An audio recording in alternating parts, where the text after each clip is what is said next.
بسم اللہ الرحمن الرحیم۔ دوستوں کیا حال ہیں آپ سب کے؟ ہاں، کل ہماری کہانی ختم ہوئی تھی خلیفہ ہارون الرشید کے دربار میں، اور ایک کہانی ختم ہوئی تھی اور دوسری کہانی کا آغاز ہونے لگا تھا جس کا نام تھا 3 سیبوں اور لڑکی کی کہانی جس کے ٹکڑے ٹکڑے کر دیے گئے تھے۔ تو یہ کہانی نئی کہانی ہے، اس کا پچھلی تمام کہانیوں سے کوئی تعلق نہیں ہے۔ ہاں، سلسلہ وہی ہے کہ شہرزاد شہریار کو مسلسل کہانیاں سنا رہی ہے۔ تو دیکھیں کیا ہوا آج کی اس کہانی میں۔ ایک رات خلیفہ ہارون الرشید نے اپنے وزیر جعفر کو بلوایا اور کہا کہ میں چاہتا ہوں کہ شہر میں گشت کروں اور عام لوگوں سے حکام کے متعلق دریافت کروں، اور جس جس کی وہ شکایت کریں ان کو معزول کر دوں، اور جس جس کا وہ شکریہ ادا کریں ان کو ترقی دوں۔ جعفر نے کہا بصر و چشم۔ بصر و چشم کا مطلب ہوتا بالکل آدمی کسی بات پر راضی ہو جائے، اسے ہم کہتے ہیں بصر و چشم۔ جب خلیفہ اور جعفر اور مسرور ان کا غلام ہے شہر میں سے ہو کر گزرے اور بازاروں اور گلیوں میں پھرنے لگے تو انہوں نے ایک گلی میں ایک بڑے بوڑھے شخص کو دیکھا جو اپنے سر پر جال اور ٹوکرا رکھے ہاتھ میں ایک ڈنڈا لیے آہستہ آہستہ چلا جا رہا تھا، اور جاتے جاتے وہ اشعار پڑھ رہا تھا۔ ٹھیک ہے، اشعار وہ یہ پڑھ رہا ہے کہ لوگ کہتے ہیں کہ تو اپنے علم و فضل کی وجہ سے دنیا میں اتنا ممتاز ہے جتنی کہ چاندنی رات، تو میں ان کو جواب دیتا ہوں چلو باتیں نہ بناؤ، اگر قسمت یاری نہ کرے تو علم ہیچ ہے۔ ٹھیک ہے، اس کا کہنا یہ ہے کہ اگر کوئی میرا علم اور میری کتابوں کے بدلے مجھے ایک وقت کا کھانا کھلا دے تو میں اس کو صاحب استطاعت مانوں۔ یعنی اس کا کہنا یہ ہے کہ بھوک جو ہے وہ علم اور حکمت اور اس سے زیادہ بڑا جوش اور جذبہ ہے۔ علم کا ہونا اس وقت ہی ممکن ہے کہ جب آدمی کا پیٹ بھرا ہوا ہو۔ یہ اس کے اشعار تھے۔ ٹھیک ہے، اچھا جی، اگر فقیر کی زندگی یہی ہے تو اس سے بہتر ہے کہ وہ مر جائے۔ جب خلیفہ نے اسے یہ اشعار پڑھتے سنا تو جعفر سے کہا کہ اس فقیر کو دیکھو اور اس کے اشعار کو سنو، اس سے ظاہر ہے کہ یہ فقیر کوئی حاجت مند ہے۔ خلیفہ اس کی طرف بڑھا اور کہنے لگا بڑے میاں تیرا پیشہ کیا ہے؟ اس نے کہا اے میرے سردار، میں ماہی گیر ہوں اور میرے بال بچے ہیں۔ میں آج دوپہر سے اپنے گھر سے نکلا ہوا ہوں اور اس وقت تک خدا نے کوئی چیز مقسم نہیں کی، یعنی میری قسمت میں نہیں رکھی جس سے میں اپنے بال بچوں کو روٹی دے سکوں۔ اب میں اپنے آپ سے تنگ آ گیا ہوں اور موت کی آرزو کر رہا ہوں۔ خلیفہ نے کہا کہ اگر تو چاہتا ہے تو چل ہمارے ساتھ دریا پہ چل اور دجلہ کے کنارے کھڑے ہو کر میری قسمت کا جال پھینک، اور جو کچھ نکلے اسے میں 100 دینار میں خرید لوں گا۔ ٹھیک ہے، یہ بھی ایک طریقہ ہے لوگوں کی مدد کرنے کا۔ اور دوسری بات یہ بھی ہے کہ مچھیرا صبح سے مچھلیاں پکڑ رہا ہے، اس کی قسمت میں ایک بھی مچھلی نہیں ہے۔ خلیفہ نے اس کا آفر یہ دیے کہ میرا نام لے کے تو دریا میں پھینک، جو کچھ بھی آئے گا، نہ آئے خالی آئے، مچھلیاں آئیں بہت ساری آئیں، کوئی خزانہ آ جائے، بس وہ میرا اور 3 دینار جو ہے وہ تیرے۔ 3 دینار نہیں، اسے میں 100 دینار میں خرید لوں گا۔ اے ہائے، یہ سن کر وہ بوڑھا بڑا خوش ہوا اور کہنے لگا کہ بصر و چشم، میں تم لوگوں کے ساتھ چلتا ہوں۔ اب ماہی گیر ان کے ساتھ دریا پر گیا اور جال پھینکا، اور تھوڑی دیر انتظار کرنے کے بعد جال کی ڈوریوں کو ملا کر جال اپنی طرف کھینچا تو کیا دیکھتا ہے کہ جال میں ایک بھاری صندوق جس میں قفل لگا ہوا ہے، قفل کا مطلب تالا، آیا۔ ٹھیک ہے، جال میں آ گیا خلیفہ نے اسے دیکھ کر اٹھایا تو اسے بوجھل پایا، یعنی بہت بھاری تھا وہ، اور ماہی گیر کو 100 دینار دے کر محل کی طرف لوٹا، اور مسرور صندوق کو اٹھا کر خلیفہ کے ساتھ ہو لیا، مسرور غلام ہے، اور وہ اسے لے کر محل میں داخل ہوئے اور موم بتیاں جلائیں اور صندوق خلیفہ کے سامنے رکھا۔ اب جعفر اور مسرور، جعفر وزیر اور مسرور غلام نے آگے بڑھ کر صندوق کا تالا توڑا اور دیکھا کہ اس کے اندر کھجور کے پتوں کا ایک دونا ہے جو لال اون کے ڈورے سے سلا ہوا ہے۔ دونا کا مطلب وہ جو چٹائی ہوتی ہے نا کھجور کے پتوں کی، ٹھیک ہے، وہ اس کو سیا ہوا ہے۔ انہوں نے اس دونے کو کاٹا تو دیکھا کہ اس کے اندر قالین کا ایک ٹکڑا ہے۔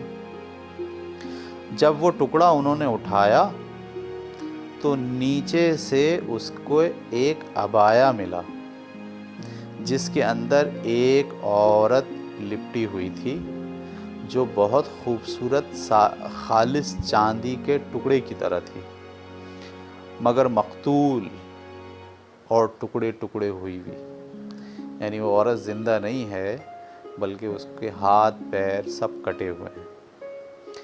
جب خلیفہ نے اس کو دیکھا تو اس کو بڑا افسوس ہوا اور اس کے رخسار پر آنسو بہنے لگے، اور اس نے جعفر کی طرف مخاطب ہو کر کہا کہ میری حکومت اور لوگ قتل ہو کر دریا میں پھینک دیے جائیں، قیامت کے دن یہ مقتول مجھ سے دامنگیر ہوں گے، خدا کی قسم میں اس لڑکی کا قصاص اس کے قاتلوں سے لوں گا۔ قصاص کہتے ہیں اگر غلط قتل کیا ہے تو پھر وہ مالی ہرجانہ اور مالی جرمانہ جو دیا جاتا ہے اسے کہتے ہیں، اسلام میں وہ قصاص کہلاتا ہے، اور اسے بری موت ماروں گا۔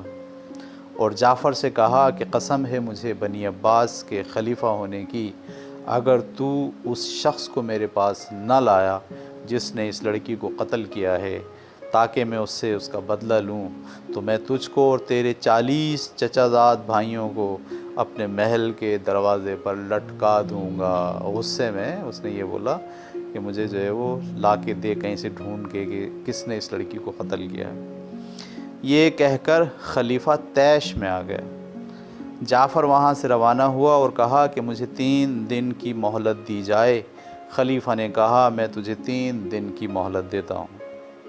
اب جعفر شہر میں آیا اور وہ تو نہایت ہی غمگین تھا اور اپنے دل میں کہنے لگا کہ میں کہاں سے اس بات کا پتہ لگاؤں کہ اس لڑکی کو کس نے قتل کیا ہے اور اس کو خلیفہ کے سامنے پیش کروں، اور اگر میں کسی اور کو اس کے سامنے پیش کروں گا تو اس کا عذاب میرے سر ہوگا، کیونکہ نامعلوم وہ اس کے ساتھ کیا سلوک کرے۔ اب تو جعفر بڑا ہی پریشان ہوا اور 3 دن تک اپنے گھر میں بیٹھا رہا، اور چوتھے دن خلیفہ نے اس کے پیچھے اپنے ملازمین بھیجے اور اسے بلوایا۔ جب وہ حاضر ہوا تو خلیفہ نے پوچھا کہ لڑکی کا قاتل کہاں ہے؟ جعفر نے کہا اے امیر المومنین، میں کوئی مقتولوں کا داروغہ ہوں کہ اس کے قاتل کو پہچان لوں۔